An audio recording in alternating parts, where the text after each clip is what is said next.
The argument that it is best for each country to concentrate on the crops most suited to their climate and to import from others who do the same is called comparative advantage and is easy to see with New Zealand lamb.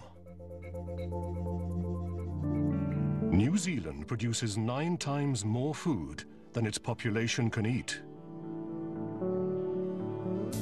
Last year, for every baby born in New Zealand, 450 lambs were born, and 350,000 tons of lamb was exported.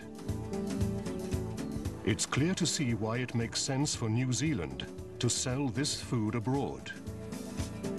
A quarter of New Zealand lamb is exported to the United Kingdom, one of the country's oldest trading partners.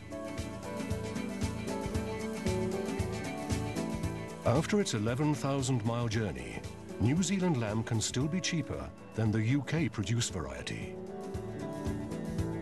Economist Caroline Saunders argues that by the time it gets onto the British plate, New Zealand lamb can also have a smaller carbon footprint than UK-reared lamb.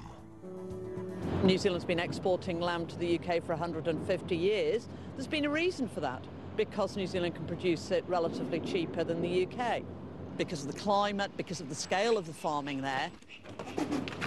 Our study showed that the energy and emissions is really in the production phase as opposed to the transport phase. Caroline sees trade as the answer, not just for rich economies to ensure food supplies, but for developing countries too. Historically, trade has been shown to be the most efficient way to feed the world and the way to feed the world. Obviously, with rules to make sure that trade is sensible and fair, you've got to make sure that your supply chain is fair and equitable, and that the benefits flow back to farmers. But with the world's increasing competition for food, is it realistic to hope that profits will always flow back to the point of origin so quickly?